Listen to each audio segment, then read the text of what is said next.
नैतिक शिक्षा भाग 2 पुस्तक पंडित श्री राम शर्मा आचार्य द्वारा लिखित ऑडियो 27 खंड 3 धर्म एवं संस्कृति आस्तिकता और उपासना। इस सृष्टि का अधिपति भगवान है। उसने हर वस्तु को बनाकर उसकी सीमा मर्यादाएं बना दी हैं।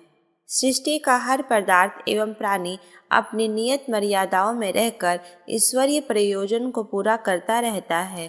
एक मनुष्य ही है जो अपनी बुद्धि और प्रकृति का दुरुपयोग करता है, कुमार्गगामिता अपनाकर अपने तथा दूसरों के लिए संकट उत्पन्न करता है।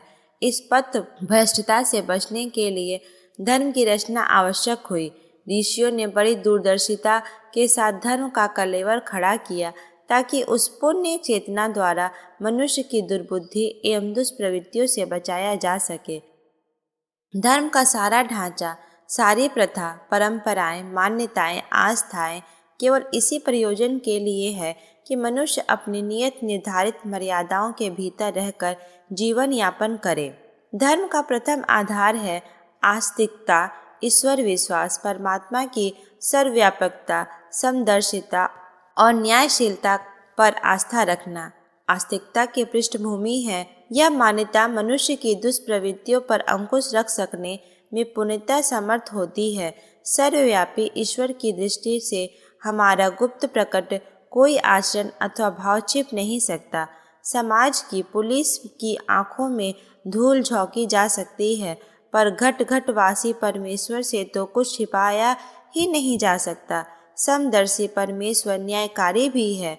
उसकी न्याय व्यवस्था हर किसी के लिए है, पर अपराधी को बिना राग द्वेष के उचित दंड देती है।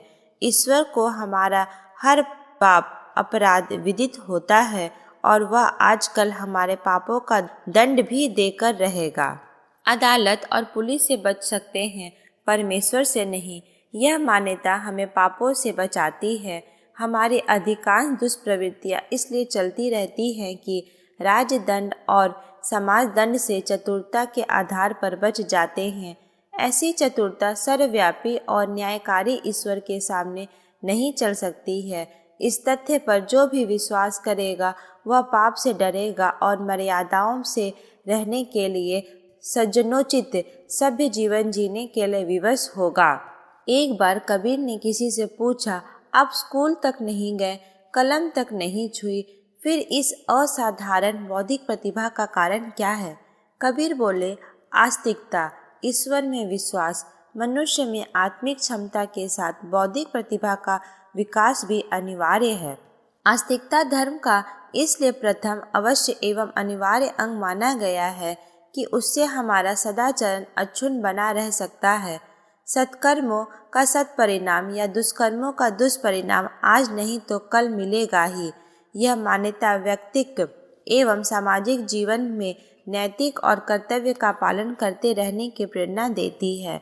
सत्कर्म करने वालों को आज यदि प्रशंसा, मान्यता या सफलता नहीं मिली है तो ईश्वर भविष्य में देगा ही।